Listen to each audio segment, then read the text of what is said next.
tutorial on how to make a super simple and well done over easy egg.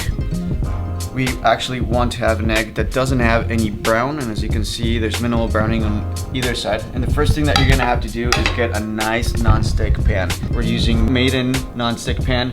Their products are incredible. I'm super happy to be working with them. We purchased these pans for the Trifecta studio, and I'm beyond excited to be testing all of our recipes and doing a lot of this content using their pans. So get your pan heated up with some oil. I already sprayed this with some pan oil, and you want to get it sort of hot so that whenever you drop your egg it actually starts cooking. So you're going to be gentle with the egg, sort of break the shell, and then drop it in carefully and gently. And see how the egg white is already coagulating? You can increase the heat a little bit so that the egg can continue to cook, but that's exactly what you want to do. You want to have the coagulation of the egg happening as soon as you drop it in the pan. As that's cooking, you can take in some salt and pepper. We have a salt and pepper mix here, and season one side lightly as this is cooking. You can again increase the heat a little bit more.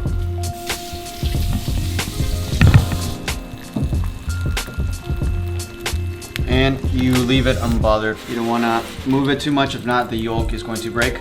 The goal with an over easy egg is that you have an untouched egg yolk, and the over easy means that you're not cooking the egg yolk a lot. The egg whites are set, but the egg yolk is still runny. As soon as you see your egg white setting, and the importance of having a non-stick pan, because what you're gonna do is we're gonna flip this egg real quick. And if you have a non-stick pan that is destroyed or it doesn't have a non-stick coating on top, it's gonna cause the egg white to stick to that. So you're gonna very gently just do that little flick of the wrist. So you'll just flip that over super quickly, and then you'll season it again so that both sides of your egg are fully seasoned and it's actually tasty. And now you can reduce the heat a little bit more so that you're not browning the egg yolk. Again, we wanna have a white egg all together. In just a few, seconds, 30, 45 seconds up to a minute, you can go ahead and drop it on the plate. And that's how you make a super fast, easy, and well-made over easy egg.